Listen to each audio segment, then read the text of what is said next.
Hello, readers of Every Word, and welcome to Every Word 365. I'm your host, Christina Madsen, and today we're reading Psalms 107 through 110. Welcome to Book 5 of Psalms. Why 5 books, and what are they? I'm including a link to gotquestions.org for more on that. How do you react when you've been unjustly accused and maliciously slandered? David's advice would be this: seek God's help and let Him vindicate you. Let your enemies bring shame upon their own heads rather than trying to do it yourself. Continue to praise the Lord throughout the ordeal. That is in today's My Daily Walk. Wow, speaking from experience, having someone slander you is extremely painful and overwhelmingly emotional.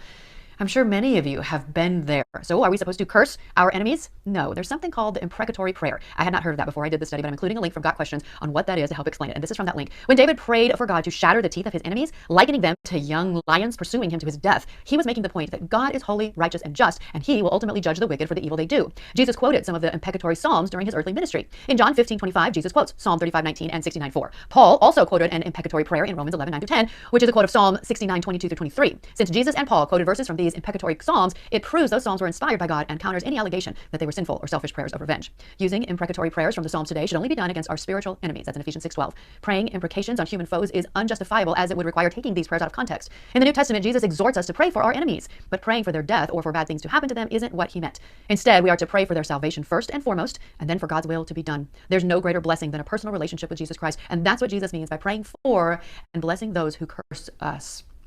Praying in that manner allows God to work in our own lives to soften our hearts toward our enemies so that we'll have compassion on them for their eternal destiny and to remove bitterness and anger from our hearts. That is so important. Praying for God's will to be done means we agree with God and are submitting ourselves to His divine sovereignty, despite not always understanding perfectly what He's doing in a particular situation. And it means we have given up the idea that we know best and instead are now relying on and trusting in God to work His will. If a personal wrong has truly been done to us, we seek God in prayer about it and then leave room for God's judgment and trust Him to do what is best. That is the way to be at peace with God and all men. That is very complex and hard to wrap your brain around. So I understand if you read through that and I'll go, what? Just keep at it. Keep praying about it. Maybe do some research on your own about it if it's really bothering you. This is where it takes a lot of faith and a lot of trust of what we're saying and what God's trying to teach us through this Bible study. Now, in my personal case of a very public attack, which included 3 front-page articles in the statewide newspaper, I did what many would do and wanted some kind of retaliation. I was angry, hurt, and definitely wanted to fight back and or even get revenge. And I actually had several attorneys reach out to me to inquire about a defamation lawsuit.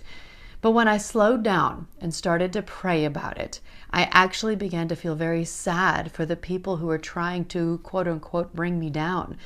I wasn't the first person they'd done this to, and I wouldn't be the last. I began to pray for them, and guess what? That's when I was able to rise above the devastation and carry on.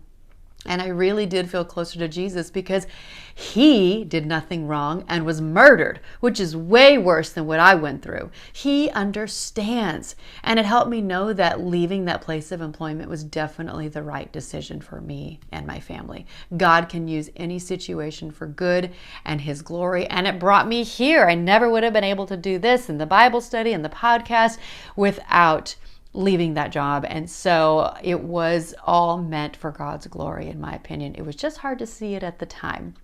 So thankful for my prayers, my faith, and my trust in God that it was all going to be okay. Tomorrow is Psalms 111 through 118. Happy reading.